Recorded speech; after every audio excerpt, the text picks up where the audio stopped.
One of the things that we've done over this past year is more align the company with the trends that we're seeing in the industry, being able to protect identity, audit identity in terms of permissions that people have, being able to do that in both the cloud and on-premise, and then giving the visibility across networks, endpoints, et cetera, and being able to roll that up and provide valuable governance, risk, and compliance for information assurance.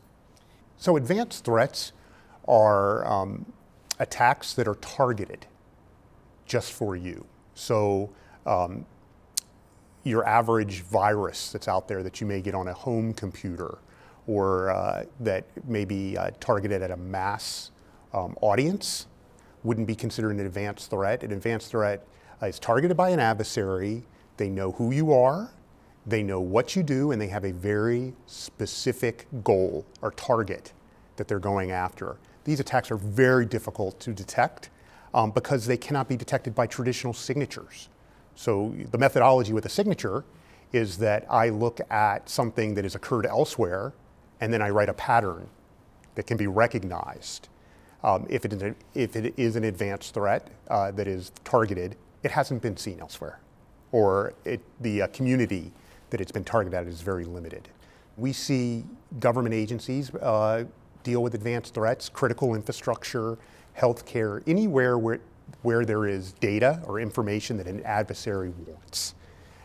That could be PII, that could be classified data, it could be healthcare diagnosis or information about individuals.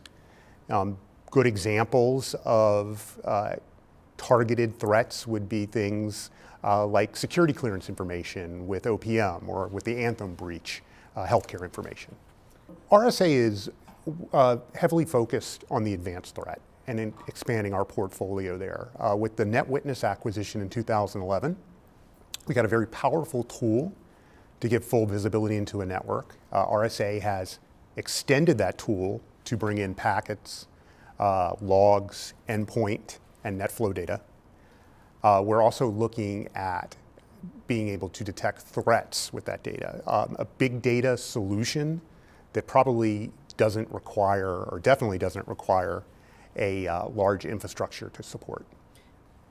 Really, if there is one best practice that I could sort of pass along to the community at large, it would be to develop metrics and be able to measure compliance to standards, not just checkbox standards that we're doing the bare minimum to meet the requirements so we don't get fined or we don't get a bad report to Congress, but rather being able to provide valuable metrics, say a dashboard across an IT and IA policy, information assurance policy, across an agency or organization, and make that more of a living document or a living system that is constantly updated rather than saying we're compliant and put the binder on the shelf.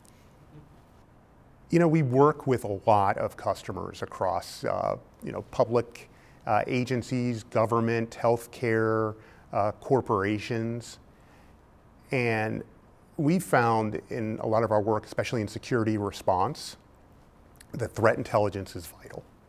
And being able to share that, preferably in a machine-machine type environment, is very useful when combating these advanced threats.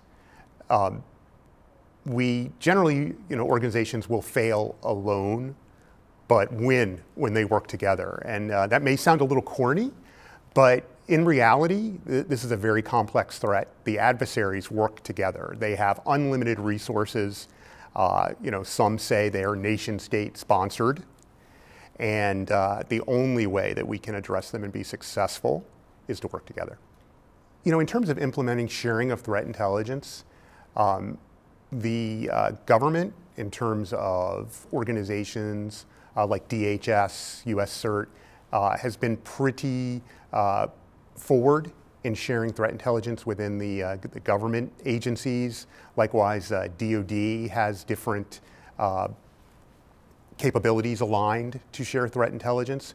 Where we've seen a need for improvement is sharing throughout critical infrastructure corporations with similar goals, for example, financial institutions, power companies, chances are that a lot of the threats out there that they are experiencing are common, and they can certainly learn from each other by sharing.